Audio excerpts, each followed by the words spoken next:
Don't worry about the language. Let's talk about it. Assalamu alaikum wa rahmatullahi wa barakatuhu. What's going on, everybody? Welcome back to another episode. This video is going to be a little bit different. Couple of thoughts and reflections. We've been on Clubhouse recently with some of the brothers, and we've been, making dawah, talking to Christians, talking to Jews, atheists, the Shia, both Twelvers, Ismailis, Black Hebrew Israelites, you name it. We talk to everybody. And that's one of the unique things about Clubhouse. You get to talk to people who you probably would never have ever had a chance to meet in real life. So, needless to say, we're having very interesting conversations from people all across the world and all different views. And one thing I'm noticing is that there are always going to be people from among the Muslims, and this is going to be directed to the Muslims who are listening or who are partaking or who are casual participants in this dawah. And when I say casual, I mean that most of the time you're in different rooms or different spaces where you're not engaged in dawah, meaning that you come on there to, vent your feelings, talk about your day, network, socialize. People jump on there for many different reasons. So when I say casual, I'm referring to those individuals. I have noticed that they are the first to complain, meaning people who don't jump on stage or who rarely come in or who are involved in casual dawah. Now, I'm not saying that every single da'i out there is representing Islam the best way. However, the problem is that a lot of these individuals, they will judge people without actually engaging in dawah. So they might think that we'll be too harsh, or maybe we're cutting somebody off and not letting them get enough airtime to speak and make their point. And it's funny because sometimes that is the case, but most of the time it's not. And what do I mean by that? Well, usually, when we're having a conversation, most of us, at least I can say for the rooms that I'm in, we try to give a chance for a person to develop their thought, articulate what they believe in, express their beliefs, and then we begin to pick that apart. And this is generally the format of dawah, right? You get to understand the person, where they're coming from, what the theological background is, and then you can kind of formulate where they're coming from and then address them as they need to be addressed.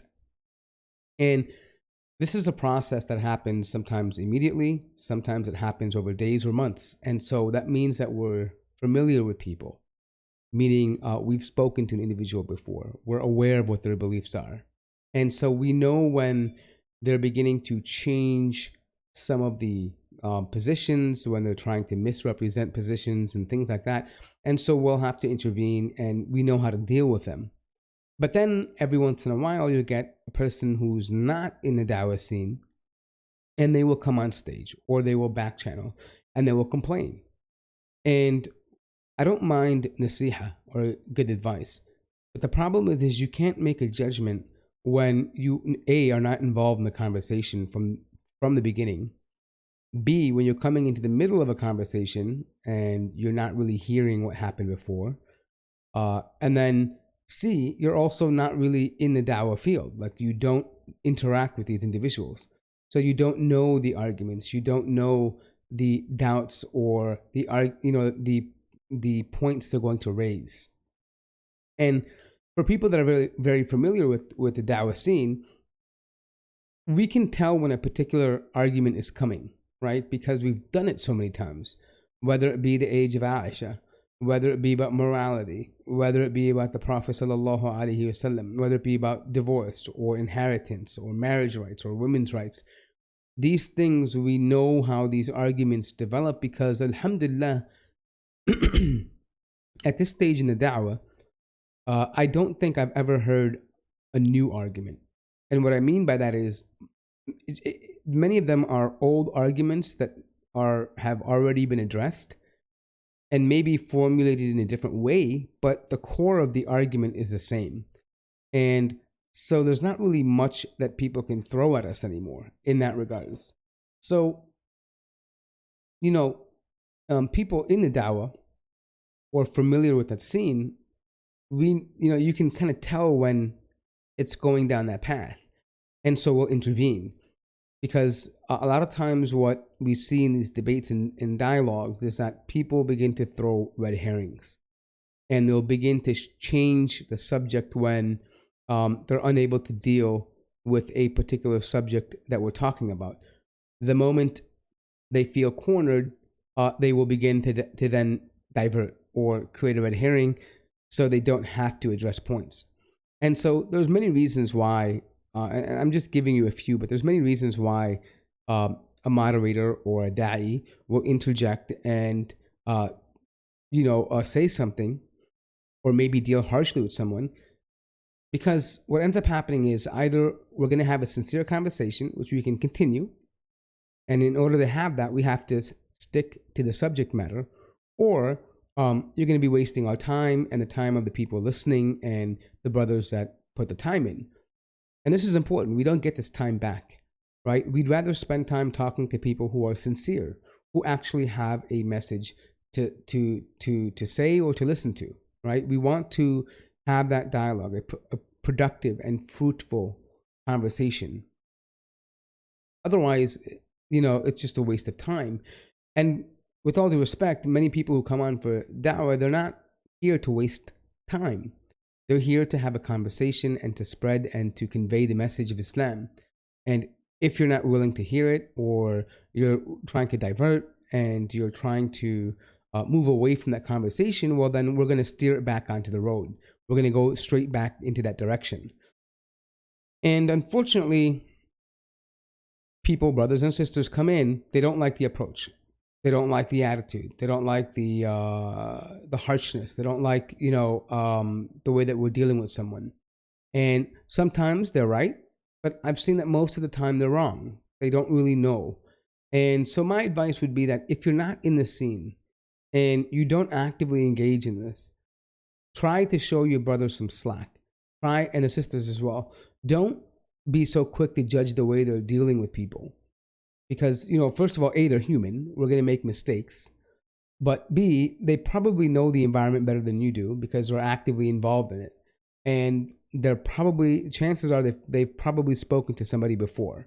For a conversation to get heated like that, or to get, to get to that level, generally there has to be some prior relationship or interaction before, in which we can then assess it and realize where this conversation is going.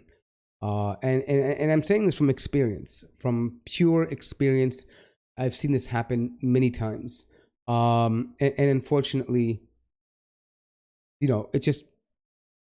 it's not something that someone on the outside can understand. And so that's why I'm making this video, because I just want people to realize that, da'is come online, they in person or whatever it may be, and they don't get paid for this. This is strictly and solely fi sabilillah. And we don't know their intentions, but we assume good. And so from the apparent, this is for the sake of Allah. No one is getting paid to be a da'i. No one is getting paid for taking time in the middle of the day. They're stepping away from their families. They're spending time inviting people to the way of Allah subhanahu wa ta'ala. And so cut them some slack. Don't be quick to judge them. Don't be quick to judge the situation, because you don't really know how it's going down. Just a little bit of advice. And I hope that, that you guys can consider that, for those of you that do this, and consider that, the other side, meaning that the side of your brother. and your sister that are engaged in this. And not everyone's approach is the same. Some people are more softer, some people are more harsher, some people are more confrontational. All of these techniques, they have worked at one point or another. And maybe you feel that the person is, or the brother or sister is applying the wrong technique to an individual. And that's fine. That's your opinion. And if you have that, rather than trying to condemn or trying to find fault in your brother or sister, the better option would be for you to participate. You make the effort then. Lead by example.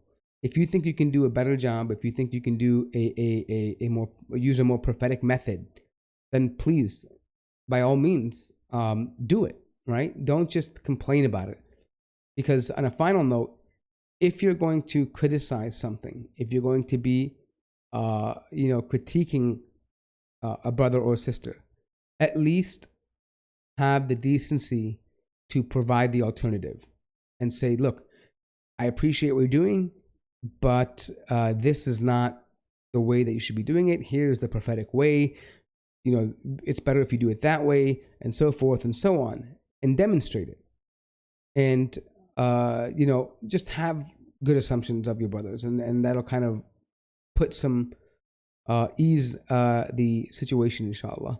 But that was just a little piece of advice I wanted to share out there and let the brothers and sisters know that, da'is also struggle and they go through issues and they are trying, but everyone has shortcomings. And, if you have a better method, then please, by all means, show it.